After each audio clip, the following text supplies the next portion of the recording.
All right, so last night I had to call it a night and watch a couple hours of television, but I'm gonna get right back to scanning right now. I'm gonna cut these again every 5 frames. So it's 1, 2, 3, 4, 5. Let's cut. One other thing, when I load the film into the scanning holder, matte side goes up, shiny side down.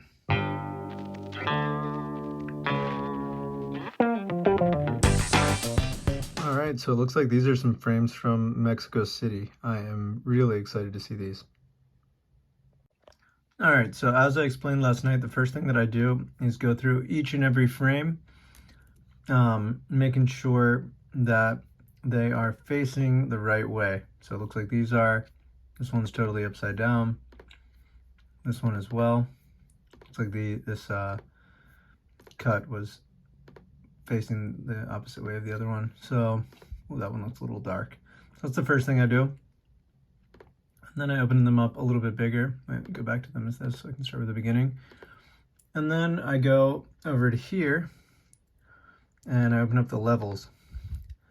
And this is where I adjust the shadows, the midtones, and the highlights initially, just to have them scan in a little bit closer to where I want them and not have to retouch them so much. Not that I do too much here, but just a little bit. Let's see what that does. Let's get a little bit down. Usually I push down the midtones and the shadows just a touch, bringing the highlights up a tad as well. I think it looks best maybe like right there. All right, there we go. So yeah, usually I try to get the blacks to be true full blacks, at least in the darkest part of the picture.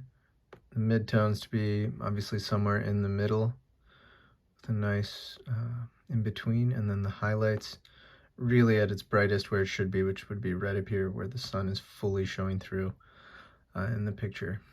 So yeah, it doesn't give you a chance to preview before and after, so you just kind of have to go with your instinct. Move on to the second picture. Let's see. So sometimes they need less retouching initially than others. Sometimes much more. Like this one could definitely use a little bit of brightness added to it. So I'm going to bring the midtones up a little initially. Actually, I'm going to bring them down. Yeah, I think that adds a nice contrast to it. This one's a little dark anyway, but I do like the highlights and the trees in the background. All right, here we go. Typical photo of the streets. Bring that down. Midtones up a little. Let's get the highlights. No. Yeah, I think I like that like that. So I'm just going to keep going through these one by one, adjusting, and just initial adjustments. I think that looks good. I think I like the first one better, actually. It seems side by side, but I think the people facing the camera on this one does not work as well. But I'll have to see them enlarged to really get a true idea. It's tough holding the iPhone and trying to really think about what I'm doing and how I like it, but I think that looks okay. There's a guy walking a million dogs. Kind of a boring photo. I mean, how many places are dogs walked? Everywhere. But I'm not going to worry about that one too much.